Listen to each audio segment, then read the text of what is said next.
پانے والے بعد الصلاۃ انتہائی واجب القدر بسطت و احترام میرے بزرگوں، دوستوں، عزیز ساتھیوں، خالق کائنات اللہ رب العالمین کا بے حد و بے حساب انعام و احسان فضل خاص کہ جس وحدہ لا شریک ذات نے اپنے پیارے محبوب پاک صاحب الاولاد فخر موجودات سبب تخلیق کائنات سرکار مدینہ سرور قلب سینہ حضور حضرت محمد مصطفیٰ احمد مجتبی صلی اللہ علیہ وآلہ وسلم آپ کے توسل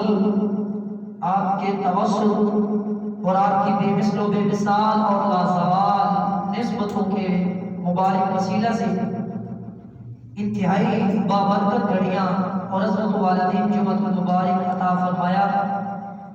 دعا گو کہ خلاق لم یزل مالک کائنات اپنے محبوب علیہ السلام کے وسیلہ سے مجھے حق اور سچ بیان کر کے ہم سب اس پہ عمل کی توفیق عطا فرمائے۔ معزز حاضرین و سامعین، جس موضوع کا انتخاب کرنا نہ صرف ضروری بلکہ انتہائی ضروری سمجھا وہ موضوع ہے حیات النبی صلی اللہ علیہ وآلہ وسلم کہ ہمارے کریم آقا صلی اللہ علیہ وآلہ وسلم کی زندگی اور آپ عالم برزخ میں یعنی آپ کے روضہ اطہر میں آپ کی مبارک برکت شریف میں آپ باحیات ہیں، اور یہ وہ عقیدہ ہے جو تمام اہل سنت والجماعت کا متفقہ عقیدہ ہے اور قرآن و حدیث کا عطا کردہ، اور اس پہ صحابہ کرام رضوان اللہ تعالی علیہ مجمعین، تابعین، تبع تابعین، فقہاء، مفسرین، مورخین اور محدثین اور صوفیاء کا یہی عقیدہ ہے کہ حضور نبی کریم صلی اللہ علیہ وآلہ وسلم اپنے روضہ اطہر میں باحیات ہے، روح مع الجسد، یعنی میرے آقا کی روح بھی سلامت ہے، میرے آقا کا جسم بھی سلامت ہے۔ سامعین محترم، یہ وہ عقیدہ ہے، یوں سمجھے کہ اگر یہ عقیدہ ایک بندہ مومن ایک مسلم کے پاس ہو تو یوں سمجھے اس کے ایمان میں ایک خوبصورت گلدستہ موجود ہے، اس میں خوشبو ہے، اس کو ایمان کی حلاوت، ایمان کی تازگی میسر آ جاتی ہے۔ بصورت دیگر بندے مومن بجز اس عقیدہ کے اس کا ایمان سلامت اور اس کا ایمان وہ مکمل نہیں ہو سکتا۔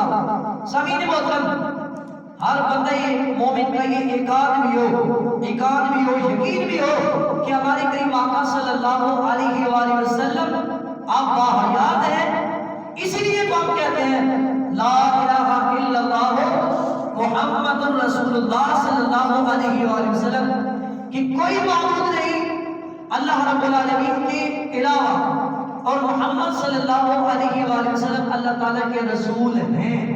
ہم کیا کہتے ہیں جی؟ حضور نبی کریم صلی اللہ علیہ وسلم اللہ تعالیٰ کے رسول ہیں، یہ نہیں کہتے کہ رسول تھے، ہمارے آقا رسول تھے، رسول ہیں، رسول رہیں گے۔ یہ جو کلمہ شریف ہے اس کا ترجمہ ہی بتاتا ہے کہ رسول ہیں، مراد آپ کی باحیات ہیں، اور اس میں قرآن مجید کی بہت سی آیات اور جو اس میں احادیث دلالت کرتی ہیں وہ حدیث تواتر پر پہنچی ہوئی ہیں، ان کا انکار نہیں کیا جا سکتا۔ سامعین محترم، حضرت انس بن مالک رضی اللہ تعالیٰ عنہ آپ سے بڑی حدیث پاک، بڑی ایمان افروز حدیث پاک ہے، فرماتے ہیں کہ آقا حضور حضرت محمد مصطفیٰ صلی اللہ علیہ وآلہ وسلم نے ارشاد فرمایا الانبیاء احیاء فی قبورہم یصلون، فرمایا انبیاء علیہ السلام اپنی قبور میں زندہ ہے، اپنی قبور میں کیا ہے جی؟ زندہ ہے. اور صرف زندہ نہیں، فرمایا یصلون، زندہ بھی ہیں اور اپنی قبور میں نماز بھی پڑھتے ہیں. کہہ دیجیے سبحان اللہ. انبیاء کیا ہے؟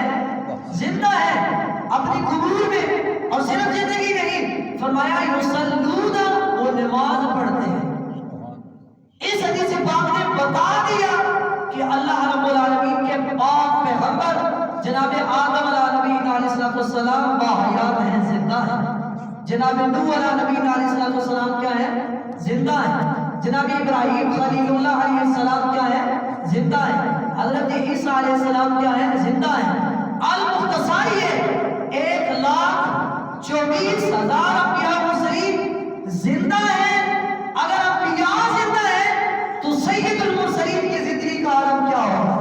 اگر نبی زندہ ہے تو امام المرسلین صلی اللہ علیہ وسلم کی زندگی کا عالم کیا ہوگا؟ اعلیٰ حضرت نے بڑی خوبصورت بات کی، فرماتے ہیں تو زندہ ہے واللہ، تو زندہ ہے واللہ، میرے چشم عالم سے چھپ جانے والا. آخر تک آپ نے میرے ساتھ اس سبق کو ساتھ ساتھ دہراتے رہنا ہے تاکہ ایک ایک لفظ آپ کے قلوب میں پیوست ہو. اور آخر میں ایک خوبصورت تحفہ دے کے آج کی گفتگو کا اختتام کروں گا. میرے ساتھ مل کے ایک مرتبہ پڑھیے، سب یاد کیجیے اور میں اپنی بات کو آگے بڑھاتا ہوں.